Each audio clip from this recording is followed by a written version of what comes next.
তন্ত্র কি? যেই পদ্ধতিতে সাধনা করলে শরীরের মুক্তি ঘটে, শরীর এই জীবনচক্রে শরীরের মধ্যে আর আত্মাকে ফিরে আসতে না হয়, সেই পদ্ধতিকে আমরা তন্ত্র বলে থাকি। আচ্ছা আমার সাধন জীবনের বেশিরভাগ সময়টা তারাপীঠ মহাশ্মশানেই কাটিয়েছি। আচ্ছা। তারাপীঠ মহাশ্মশানেরই একটা ঘটনা আমি বলছি। হুম।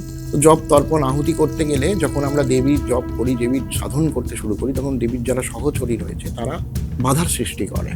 এগুলো আচ্ছা। সাধারণত ভূত পিশাচ, কিছু তো বাধা আসবেই, সে আসবেই। তো মা তো কিছু পরীক্ষা নেবেনই। একদম। তো সেই রকমই বাধার সম্মুখীন আমাকে অনেকই হতে হয়েছে, কিন্তু এইরকম জায়গাতে দাঁড়িয়ে তারামায়ের নামই আমাকে বাঁচিয়েছে।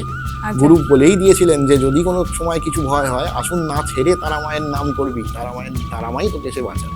আচ্ছা এরকমই একটা সময় আমার মনে হয়েছিল যে আমি ধুনি করছি, একা একা বসে জপ করছি এবং ধুনিতে আহুতি করছি। তো আমার পেছন দিকটা তো আমি দেখতে পাচ্ছি না, বা সামনের দিকটাও অন্ধকার, কিছুই দেখা যাচ্ছে না। ধুনিতে টিম টিম করে আলো। তখন কাঠও কিনিনি, ওই মরারি জলা কাঠ দিয়ে ধুনি করা হচ্ছিল, ধুনি করছিলাম। আচ্ছা তো মনে হচ্ছিল যে কিছু একটা এনার্জি বা কিছু একটা সত্তা, কোনো অশরীরী কিছু সত্তা আমার পেছনে, আমার এদিকে ওদিকে সবসময় ঘুরে বেড়াচ্ছে এবং বিভিন্নভাবে আমাকে ডিস্টার্ব করছে, আমাকে আমার ধ্যান ভঙ্গ করছে, বা আমার এই মনোযোগটাকে ডিস্ট্রয় করার চেষ্টা করছে, বিভিন্নভাবে আমাকে উৎপাত করছে।